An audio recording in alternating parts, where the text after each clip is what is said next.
بسم اللہ الرحمن الرحیم۔ حضرت ابو ہریرہ رضی اللہ تعالی عنہ سے روایت منقول ہے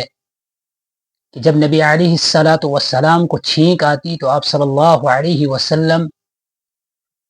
اپنے چہرے پر کپڑا رکھتے تھے یا ہاتھ رکھتے تھے،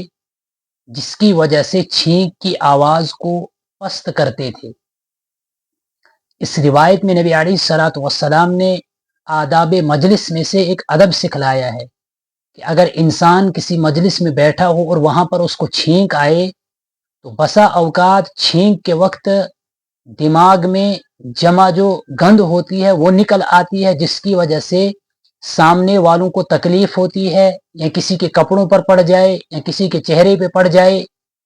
اس لیے نبی علیہ الصلوۃ والسلام نے ایک ادب سکھلایا کہ جب چھینک آئے تو اس وقت یا تو ہاتھوں کے ذریعے سے یا کسی کپڑے کے ذریعے سے اپنے چہرے کو ڈھانپنا چاہیے،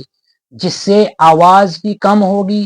اور اگر کچھ گند وغیرہ ناک سے نکل آئے تو وہ بھی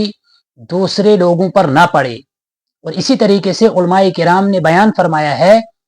کہ چھینکتے وقت اپنے چہرے کو کپڑے سے ڈھانپنا اس لیے ضروری ہے کہ جب چھینک آتی ہے تو وہ اس آواز میں ایک ہیبت ہوتی ہے، اور حاضرین جب اس آواز کو سنیں گے